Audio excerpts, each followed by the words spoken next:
Hello, everybody. So, I have a super exciting video for you all today, and I am happy to present it to you. So, let me go ahead and get adjusted and just say thank you all for joining me in this lecture. I want to start off by saying that this is not medical advice. I'm not diagnosing, I'm not treating anything. This isn't my way of telling you that this is a substitute for therapy. It's none of that. I'm just some dude on the internet. This is not advice. It's just information for educational and entertainment purposes only. If you're having a mental health crisis, please call emergency services. And if you're having really any type of crisis, with that being said, I want to tell you about my experience, particularly with the medical field and why it's fucking shitty to me and why it's failed me more than a dozen times. So, first of all, I want to start by pulling up my notes because I have been thinking long and hard about this, and it's something that really does matter to me. So, I want to present to you two books recommendations. I'm going to try to do this for. Oh my god, hold on. I have a cool roommate and all, but I'm not a big fan of their smoking habits because it just smells like ass when they smoke too much. But it's all good. I do wish they'd clean up after themselves, but story for another time, you know. Here's the two books I'm going to recommend for you right now. The first is going to be Faith, Journey for All by Jimmy Carter. Love this book. Highly recommend it. It's just really nice, and it talks a lot about how you can lose faith and how you can regain faith. And this has helped me a lot on my journey. And then this is going to be just something that I find for entertainment. So I'm always going to try in my videos from now on, I'm going to try to present a good book and then just a for fun book, right? So this is, well, they're both good, but in different ways, right? So this book, I really like. This book is going right to my library, going right to my catalog. Check out your local libraries, guys. You'll always get free material. How many pages? Not even that long, I don't think. No, not really. It's got a lot of content though. It's got 179 pages according to this. Very good. Love it a lot. And the second is going to be the Minecraft Essentials Handbook.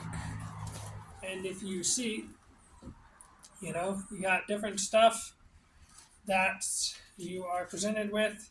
Now, this game has been out for a while. This is kind of a dated handbook, but still, this has helped me pretty big in my journey. I like it a lot. I think this is really good. So, that being said, thank you for sort of sitting with me. Let's go ahead and dive in without further ado. I may be sniffling a lot. My allergies have been really bad this season. So you're going to have to forgive me for that. So first of all, I want to tell you about medical gaslighting and my story. So I started off not knowing I had asthma for the longest time and constantly being told that they were panic attacks because I have a history of anxiety.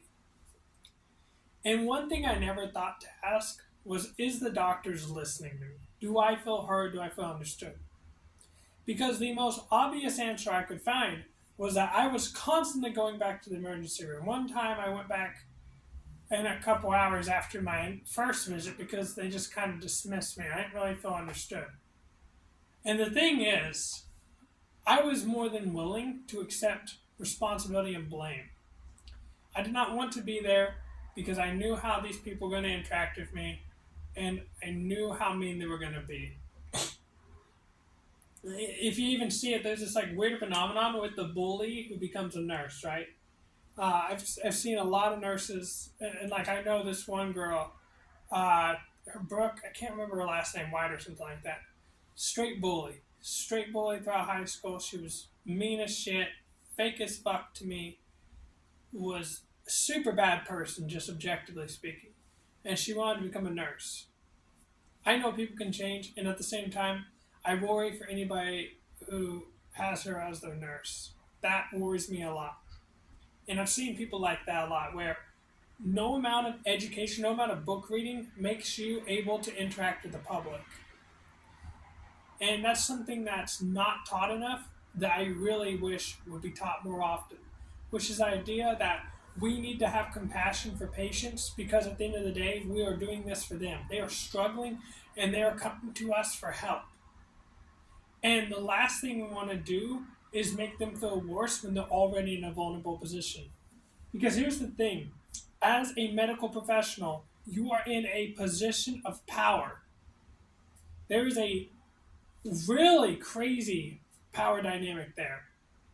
And as such, you want to treat it with the respect that it deserves. And yet, I don't see that happen.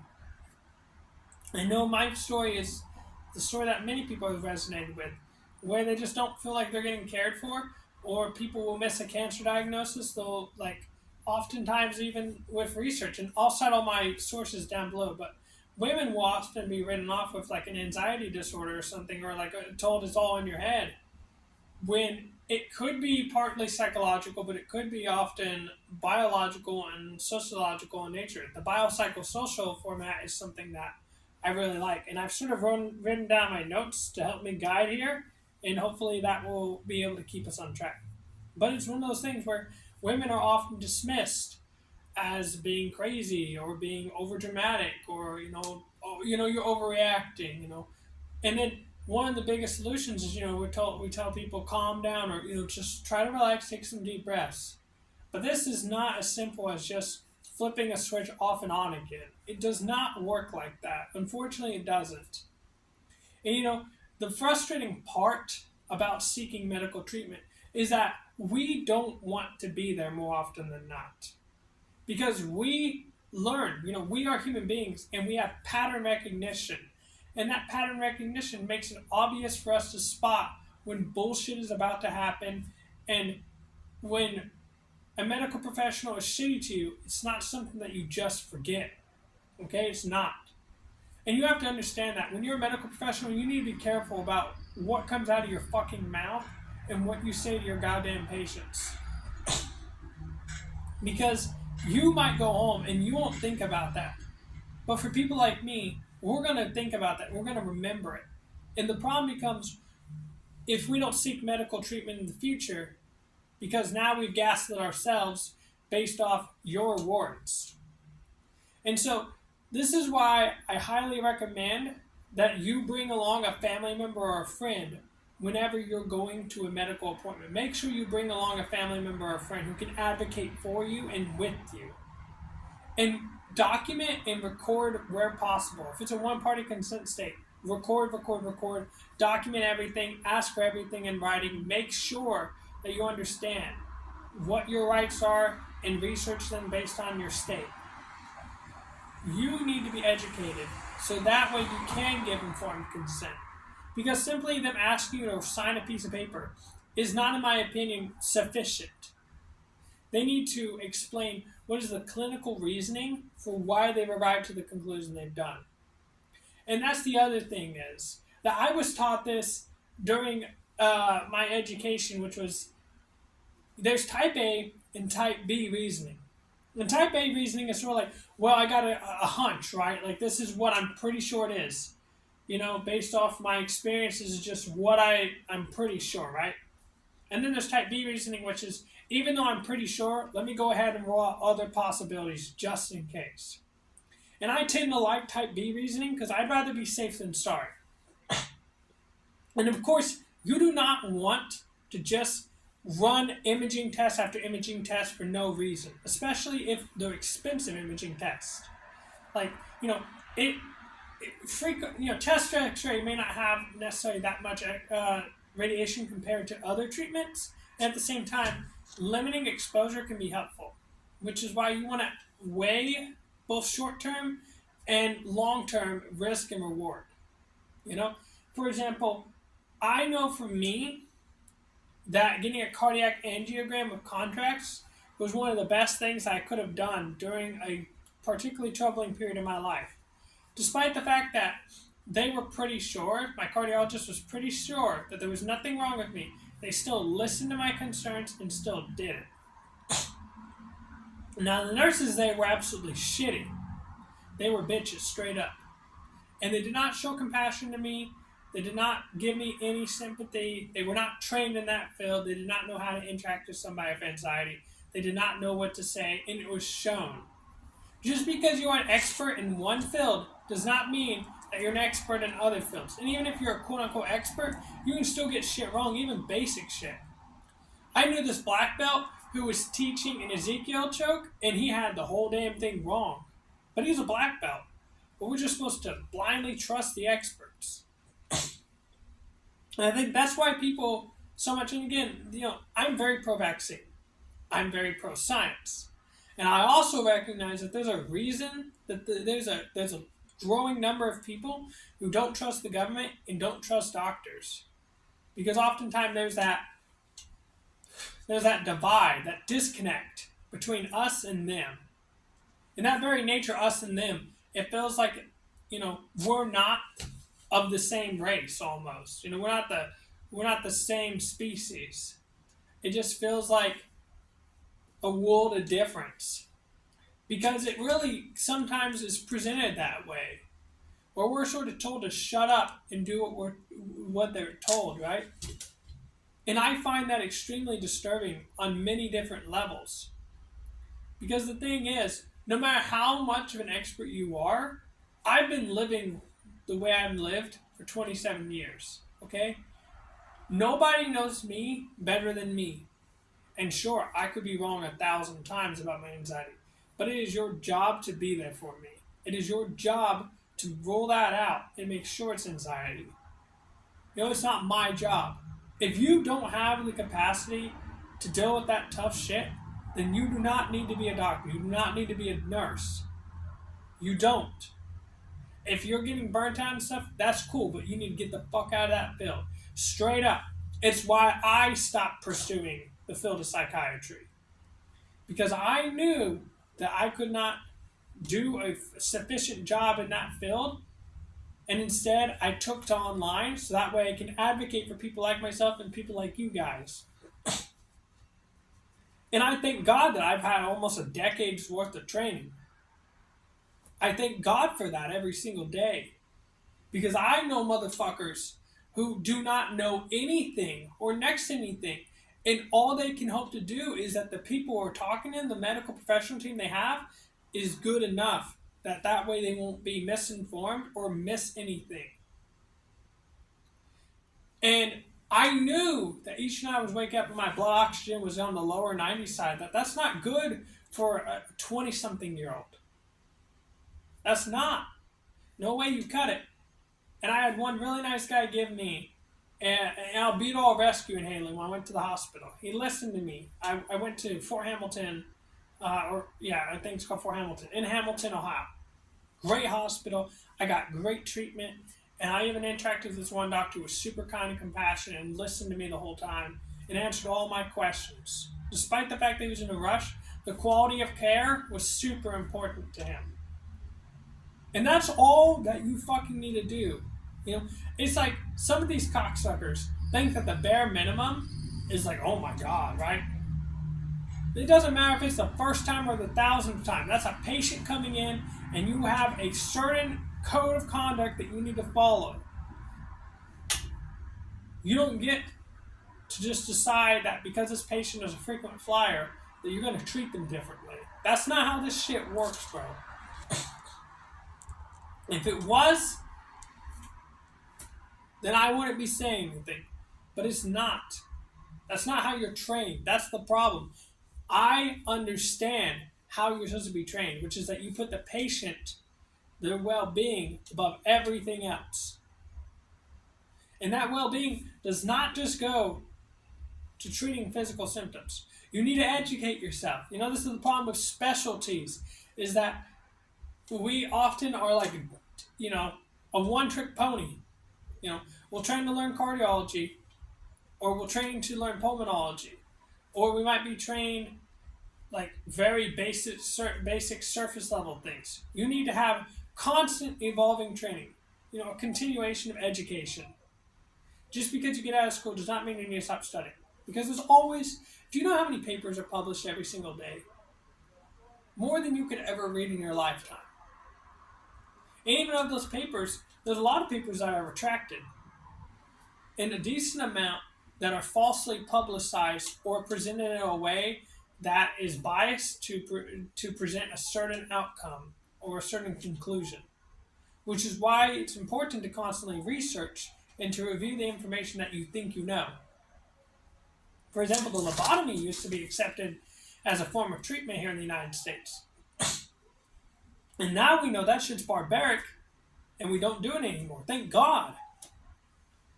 But it was one of those things where if we didn't stop and criticize and question along the way why we're doing this, we may not have actually made any progress in this field. So it's constantly important to ask yourself, like, am I absolutely certain that what I'm doing is right? Because there's a difference between being convinced and knowing for sure. And just because you're convinced of something does not mean that you know for sure. Which is why it's important to sort of think about all the different outcomes and ask the patient just simply, how are you feeling about the level of care you're receiving? Ask them and be willing to listen. Because what I've seen a lot is that people get offended when they get feedback from the patients. And patients instinctively know this, where they don't want to tell the therapist because they're trying to be people pleasers, be kind, or they're doubting themselves, right? Because again, they've been trained so much that you gotta trust the experts. They don't even feel like they can trust themselves with their own emotions. You know, I remember there was a time where I was in therapy with this guy. I won't say his name because I do respect it. And at the same time, I did not feel satisfied. I felt like we were running around in circles for literal months.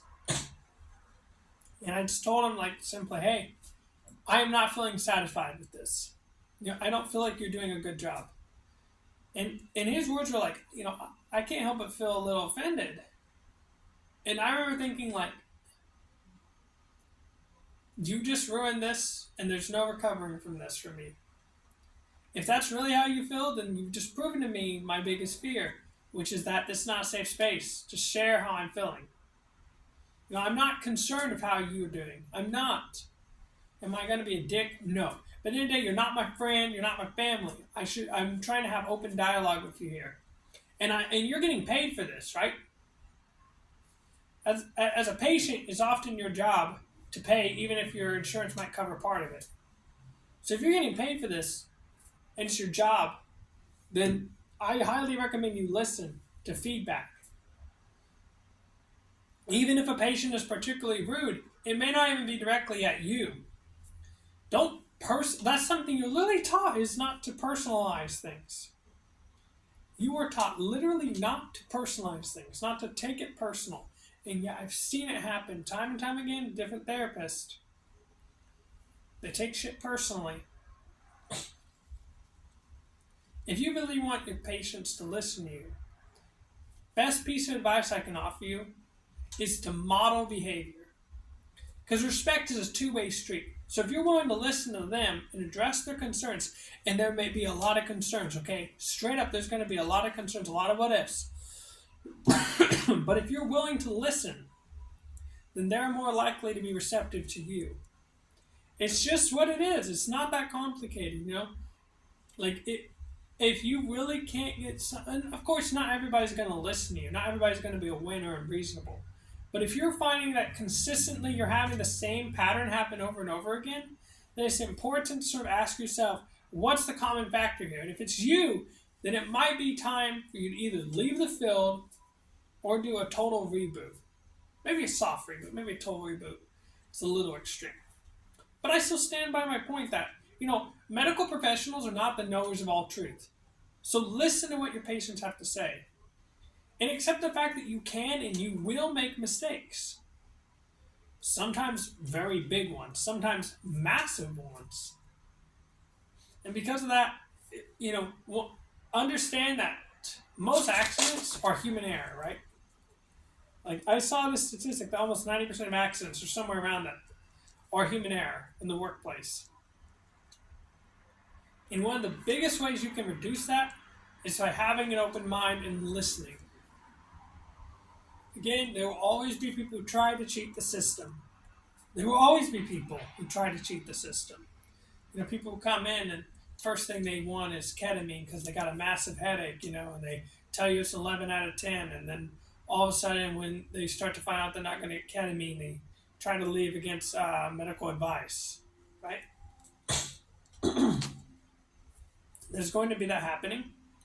But don't treat everybody that walks through there like that. There's this general idea that it's innocent until proven guilty. And even if somebody has a track record of coming in and trying shit, treat them as if it's the first time them coming into the ER is what I would recommend. I'm not saying to completely forget it or not to have a reference point. I'm just saying that it's your job to listen and to treat in a dignified way. And even if you don't like somebody, even if somebody's a scum of the earth, those are going to be things that you run into. You're going to run into tough things, which is why you need to plan, hope for the best and prepare for the worst. You're going to run into unlikable people all the fucking time. People that you would never associate with outside of that setting whatsoever, that you would avoid with a 10-foot pole. It is true. I'm not denying that whatsoever. And I sympathize with that. Truly I do, because it's extremely tough. And it's why I dropped out of college. Because I did not want to come to the realization that these were going to be people that have to interact with on a regular basis. And I also didn't want that to compromise the way I interacted with innocent, well-meaning, loving people. So, I've got some more points here, and so I'm going to go ahead and go over those, and hopefully you guys like this. I know this is a bit of a long one, but hey, if you like this stuff, let me know. So, let me tell you something that's startling, right? Which is that mental health and mental health illnesses are the leading cause of disability worldwide. And usually the number one indicator of premature, or let's call it early death, like for young people, is going to be suicide. How fucked is that, dude? More than 26 million people worldwide are going to be diagnosed with severe mental illness. Not like mild or moderate, not functioning, severe, right? Like I'm talking significant impairment of function in daily activities in life. So why is this? Well, of course, medical gaslighting is one of the biggest reasons. And so I think another issue is that for those who are told to seek therapy or get therapy, there's a long waiting list, especially for psychiatry.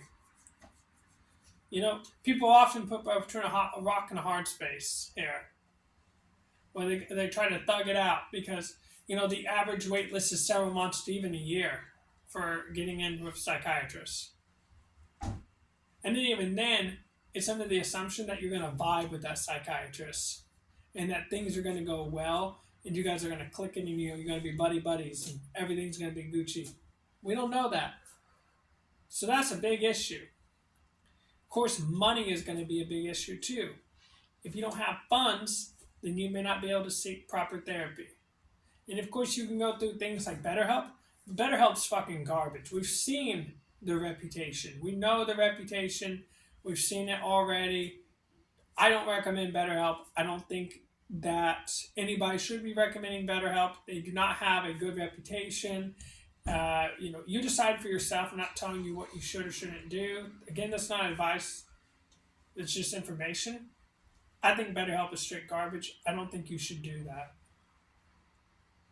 That's my personal opinion. It's subject to change. It is. But again, do I think BetterHelp's great? Not a fucking chance.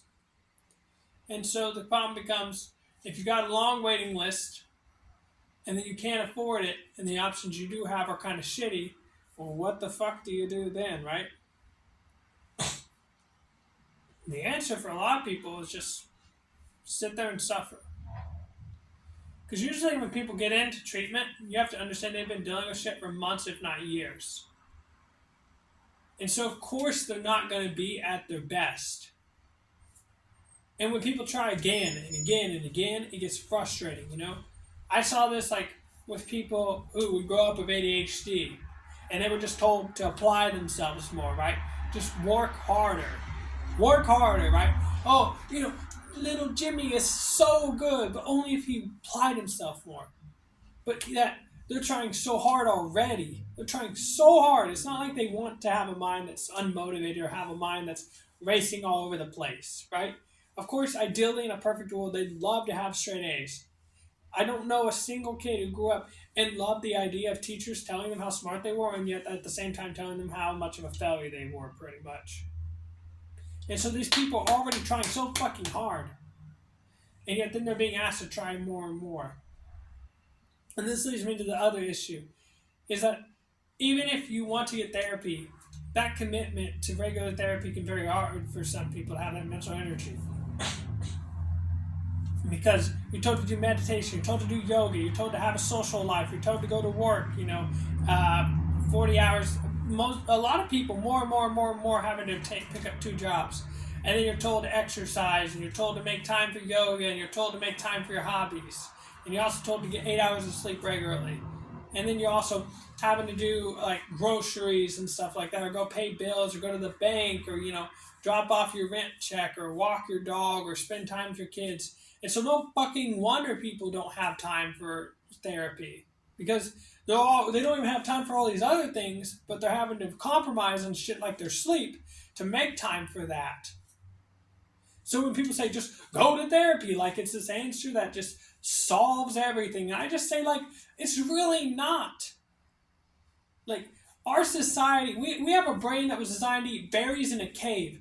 And now we're living at a time where things have rapidly changed and grown at an exponential rate due to the Industrial Revolution.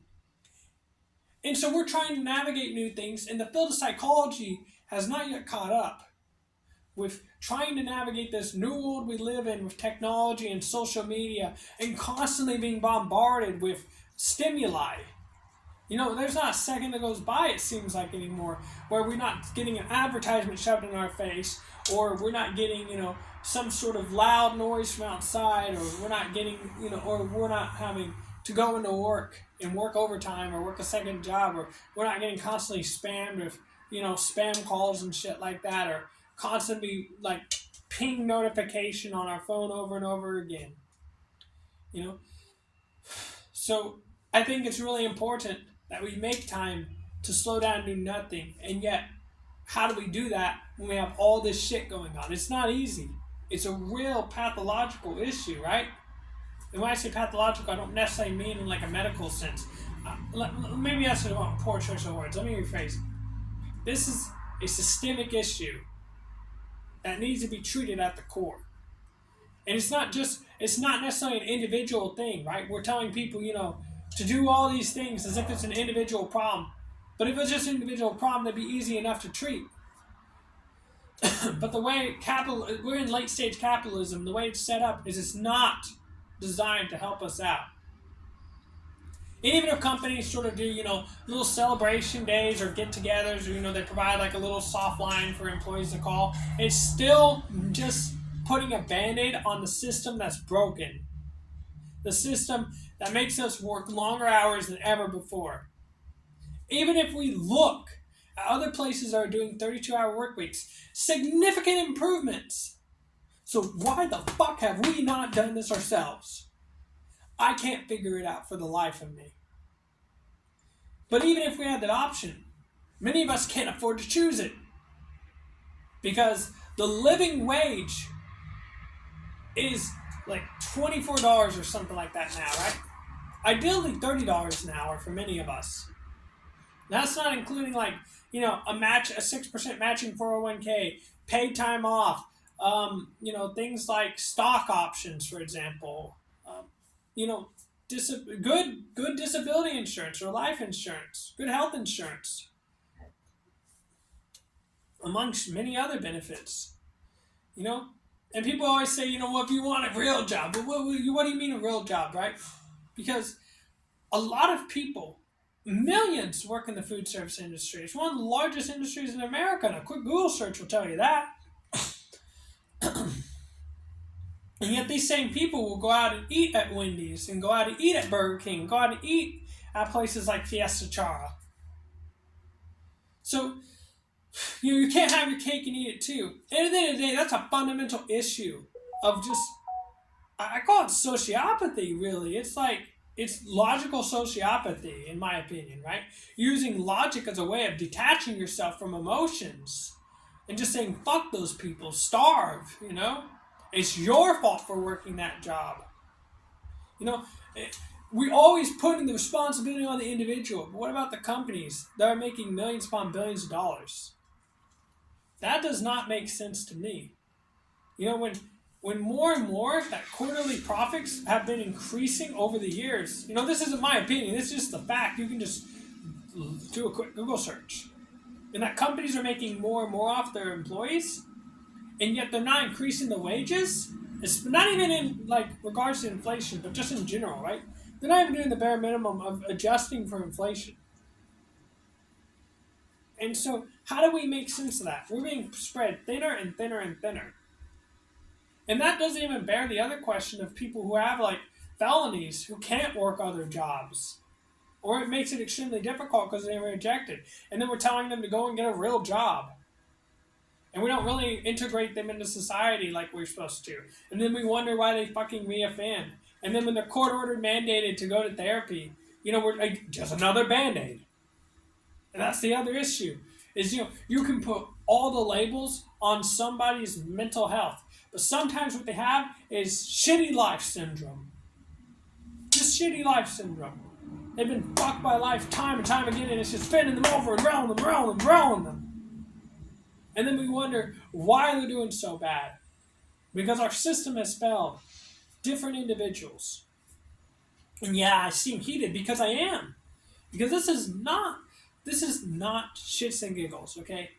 This is real issues that people fucking struggling with. And just simply go to therapy. We just throw out these zesty one-liners, right? Like, go to therapy, meditate, make time for yourself, go exercise. We just sort of say, these things as if it's just, if you just do this, right? Just do this and all will be better. Don't worry about it. Don't overthink. We just try to logic, right? We just give very simplified answers using logic. It's like, okay, here's the recipe for success, almost like a cookbook, right? Like following a recipe. If you do these things, you'll get the perfect dish. Or at least you'll get a very good dish. But it's just not that simple, because if it was, then we wouldn't be having the issues we're having today, where the rates of suicide and depression are fucking at an unacceptable level, and more than ever before, people are feeling jaded and feeling disconnected from the medical field, from therapy, from doctors, from society at whole.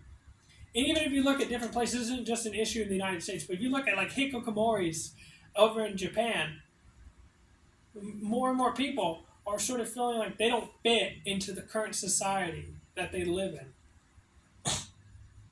And a good recommendation, if I could offer one, is to watch Joker. I think Joaquin Phoenix did a really good job on portraying a man who essentially was starved of more and more services that was helping keep him afloat. And even if we look at the way society punishes those who are poor versus those who are rich is completely different, right? The society is designed to encourage success, but only in terms of finances, right? But then we don't even help people. Maslow's hierarchy of needs is very important. So like I said, if we can raise the wage, you'd be surprised. When you improve one aspect of living, others tend to improve as well, So, for example, if I'm not worrying about money constantly, which is one of the number one things of divorce, and I'm not worrying about, how am I going to put food on the table for my wife and kids the next day, then weirdly enough, me and my wife don't have to clash because we're not constantly stressed. You see what I'm saying? Isn't that crazy? So when you improve one thing, other things tend to improve in addition to that. And that's just Maslow's hierarchy of needs. It's not rocket science. So that's why support systems are so important. And having ability to be able to access education is important. And yet we tell people to go to college to get a better job. And yet more and more and more, the cost of tuition is going up substantially. And then people are told to take out hundreds of thousands of dollars on student loans. Like, bro, it's not fair. It's not. And we have to address these things. Because if we don't, we're going to keep repeating the same cycle over and over again. You know, we always get told that if we don't learn from history, we're doomed to repeat it. And look what we're doing. It's like we have it right in front of our face, and yet we're going to go and ignore it. And it's just like so crazy to me that I can't figure it out. So let's move on to the next thing, right? Which is going to be a little more, hopefully, I can provide you. And I'm going to tell you about more of the barriers that prevents people from getting good access to healthcare, whether it be therapy or it be the medical field, right? So the first is going to be etiology, which is just talking about the multiple causes of mental disorders, right? So the way I like to look at this is congruent versus non-congruent illness, right? And let's sort of conceptualize this with depression, right? So if somebody walks in, and let's say that they are describing the typical symptoms of depression, I need to understand the proper context for that situation, okay? For example, if they went through a massive divorce and they just lost custody to their kids, and they got like raked through the divorce process, and they lost their house and they had to sell half of their possessions and shit, then it makes sense that they're not going to be happy, okay? It does. It's not a question about it. It's not like, oh, what a surprise. In fact, I'd be more surprised if they were just like laissez-faire about it. If they just said, oh, it is what it is, and they weren't worrying at all. Like, I would. You know, like, like, you could imagine walking in with this big, like, creepy grin, like, you know? Just, like, the more I do that, does that look weird to you? Like, look at that.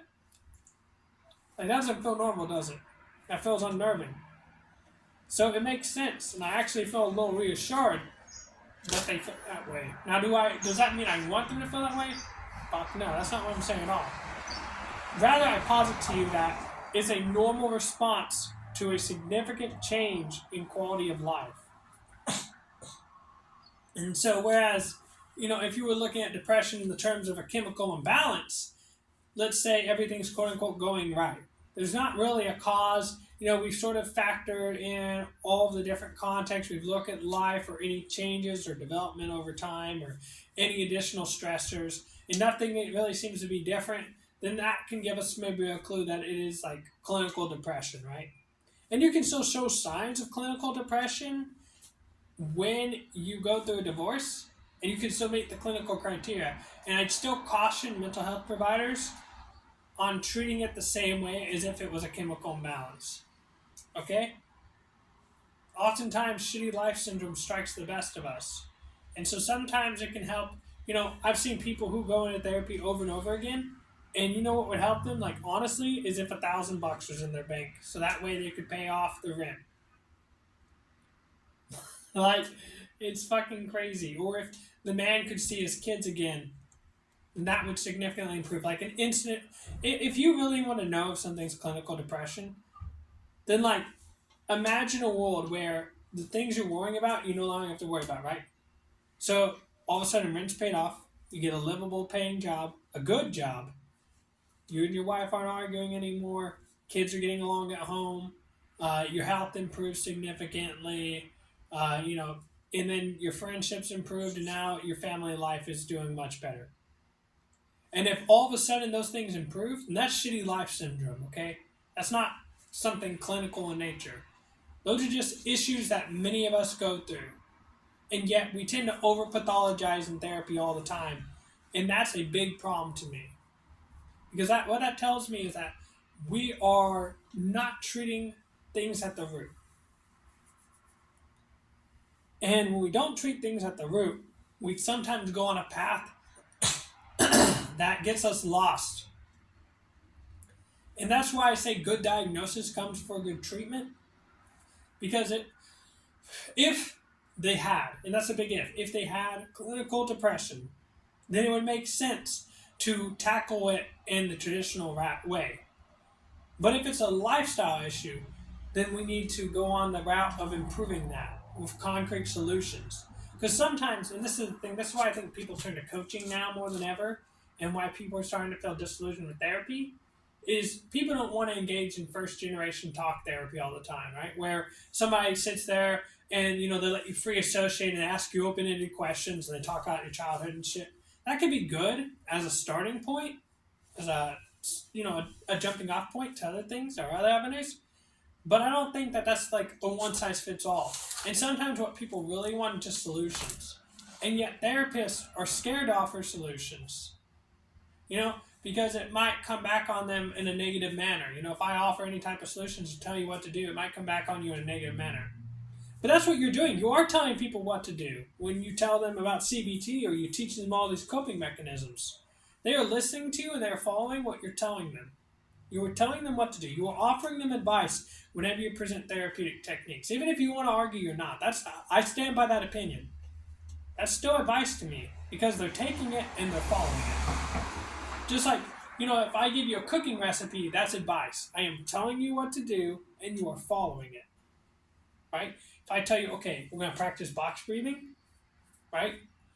And I teach you box breathing. I'm telling you what to do. I'm showing you. I'm demonstrating it. And then you're replicating it. And then we want to say that we don't offer advice. It's just our system's fucked and we're chicken shits. Those are the two things. Our system's fucked and outdated and we're chicken shits. And I think that's why coaching is a lot more liberating and opening if you follow like a life coach or something like that. Especially one with lived experience. Because they get it. Because also the same limitations aren't necessarily provided to them. And of course you want to make sure that you vet out. You don't just want to follow Joe Smo, right? And that's the other issue is it's not like it's an unregulated field, so be careful of that. And at the same time, I found good success following some of these like life coach channels. I think some of them are very helpful. Although I still 1,000,000,000% would recommend you go see a licensed clinician if you have any sort of concerns. So I sort of think we've covered a lot. We're coming to a wrapping point for part 1 because I don't want these to be like 3 hours long. I want these to kind of be more digestible and be like an hour, so that way an hour or less, so that way people can sort of understand what I'm saying and hopefully it will help them. But I do feel like we've covered a lot of good topics. And let me know down in the comments what you think, guys, because I'm always looking for feedback and I think it's super helpful. Let me see what else I have so that way I can determine if I want to talk about anything else.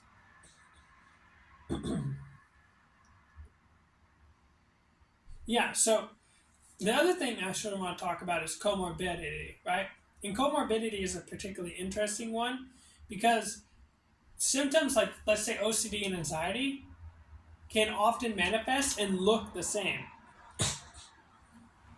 And you can have symptoms of anxiety and not have OCD and yet still have some symptoms of OCD. And then you can have OCD and have some symptoms of anxiety and not necessarily have anxiety. Or maybe the specific type of anxiety is different because there's generalized anxiety disorder, there's social anxiety, there's panic disorder, there's illness anxiety, there's somatic illness disorder, there's cardiophobia, which is a subset of illness anxiety.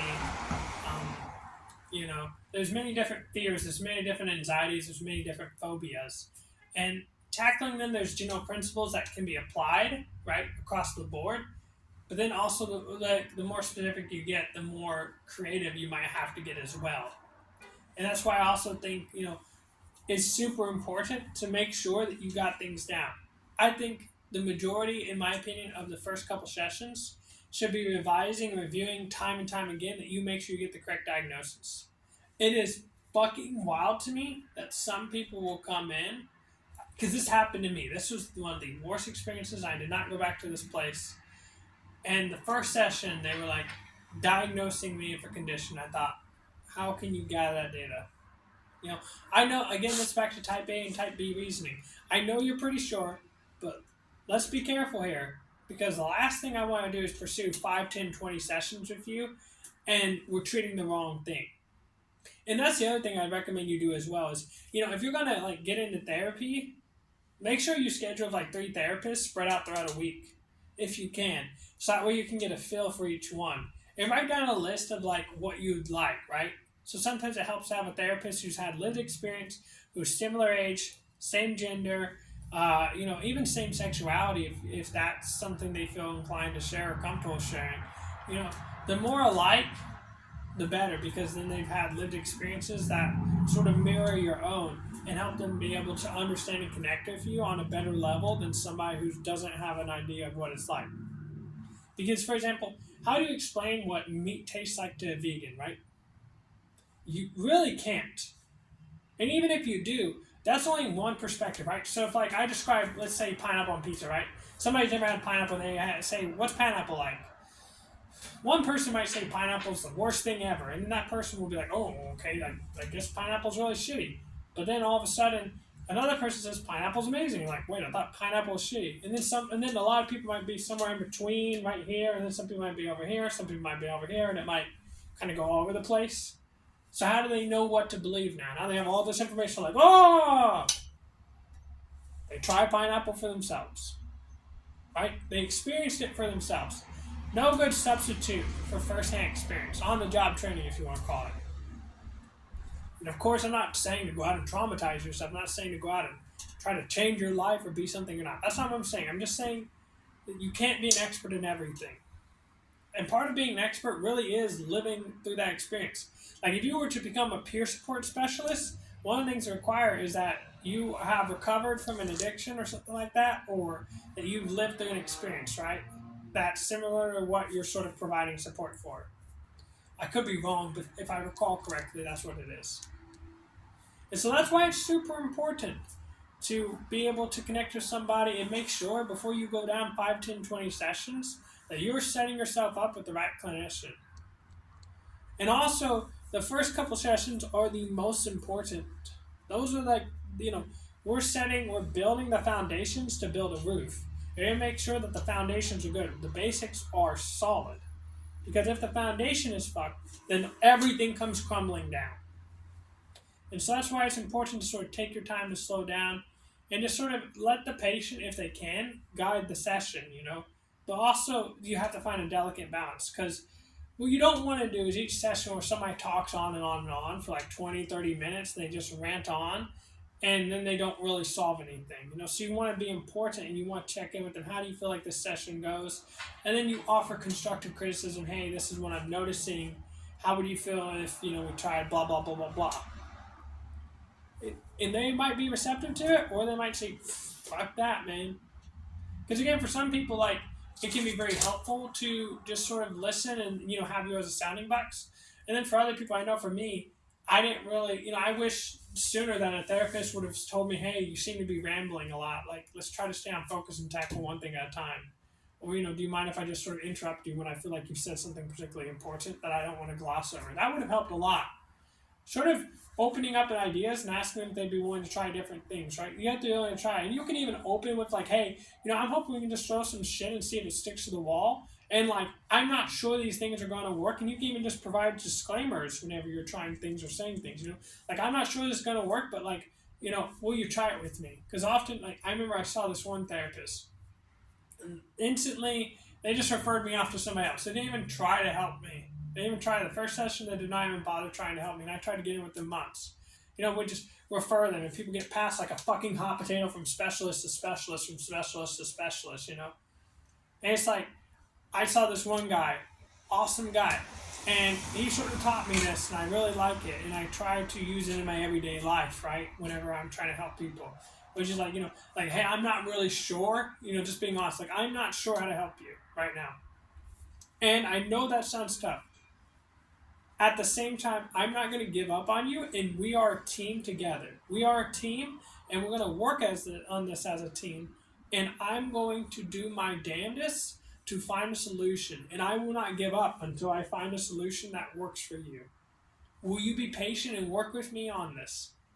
And that can make a world of difference. To let them know that you're going to be through it through thick and thin. Because this is often discouraging. Oftentimes when things get really, really bad, it's that people have been dealing with it for several years and they haven't been seeing signs to give them hope for believing that things will improve. And instilling in them some sort of faith and hope is super important, because the last thing you want to do is just pass them off to somebody. And sometimes it really is important that you give them a specialist.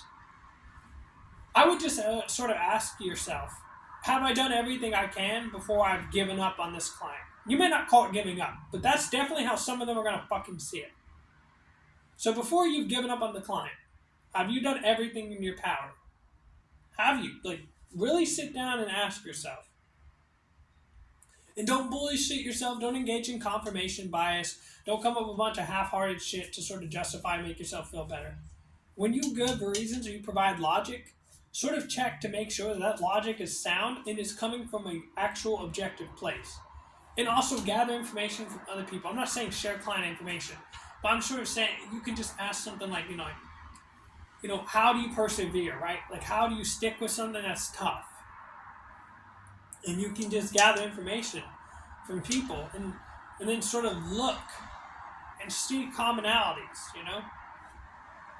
And it can make a world of difference.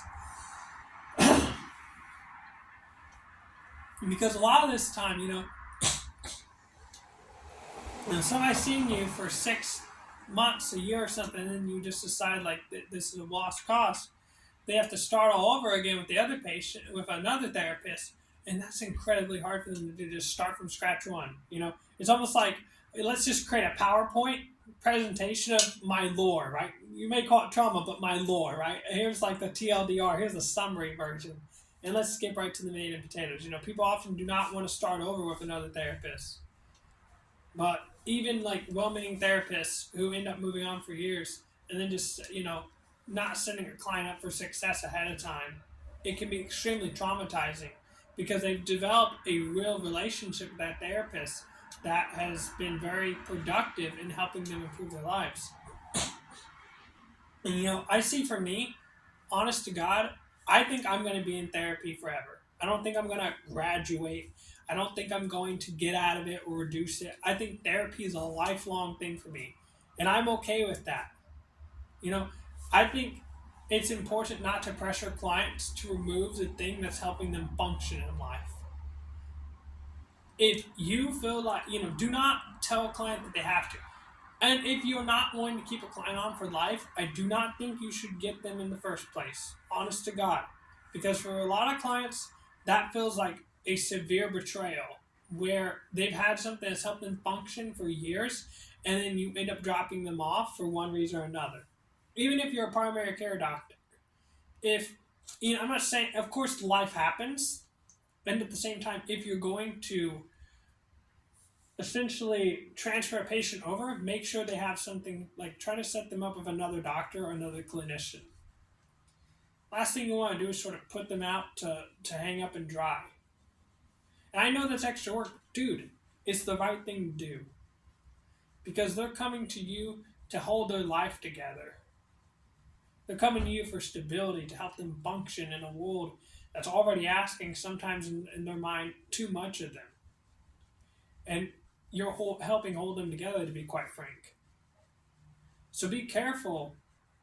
And if you gotta sort of let a client go, if you can, try to let them, try to bring them over to somebody else. Don't just essentially leave them homeless, for lack of a better term. Make sure they have a home in another mental health facility or another primary care doctor. It'll make the world of difference to them. They won't feel so fucking freaked out or bad or shitty. So, I've touched on a lot.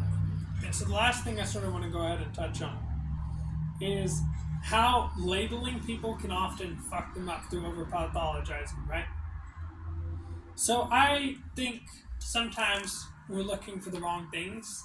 And I've said this many times, there was this really interesting study I saw where these guys sort of showed how we can easily be fooled as mental health professionals, right? Where they faked symptoms of schizophrenia. And then once they were admitted to a hospital, they did not show any more signs. They just dropped it all together. And then after they were released from the hospital, or the psych ward, whatever you want to call it, they were labeled as schizophrenic in remission, if I recall correctly. But the nurses did not bother to ask once, or at least not enough, clearly, to prevent that diagnosis. Do they really have schizophrenia? Did we really get this right? Could we be wrong here? They didn't even bother to question it.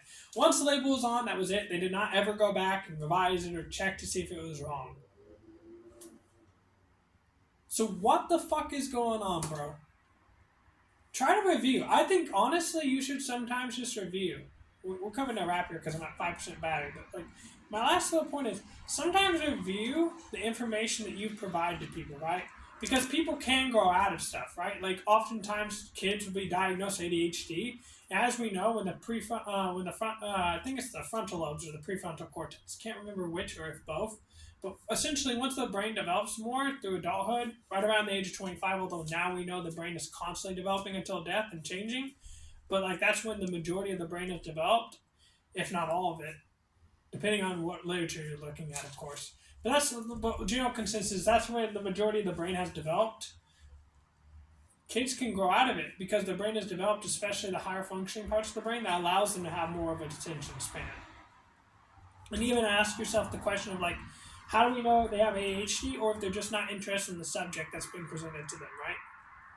Because, it's weird to me that we can say a kid has ADHD and never ask, like, is this just fucking boring to them, right? Or if you look at ADHD, sometimes, like, what I found interesting was that depending on the size of the classroom, if it's a larger classroom, like more students to teacher ratio, then diagnosis of ADHD subsequently went up as well. I do not think that stimulants for a kid are appropriate under most circumstances. And again, it's like the expectations of paying attention for 8 hours a day is hard. I can't even do that. Like, it's hard for me. We don't teach kids how to study. We don't even give them an environment that provides, focus. When people around them are talking, there's a lot of noises going on. People are slamming their desk and shit. It's a very distracting environment. But we have this very, like, one-size-fits-all approach. And then we wonder why kids get diagnosed with ADHD. I gotta wrap this up because my phone's about to die. I will touch on this more on the next video, but hope you guys enjoyed. Sort of ask yourself, and just revise. I think regular revision of the diagnosis you have is super important to still see if they fit the clinical criteria, and even to see if you got it wrong. Because we're not perfect. We are humans. All right, guys. Later.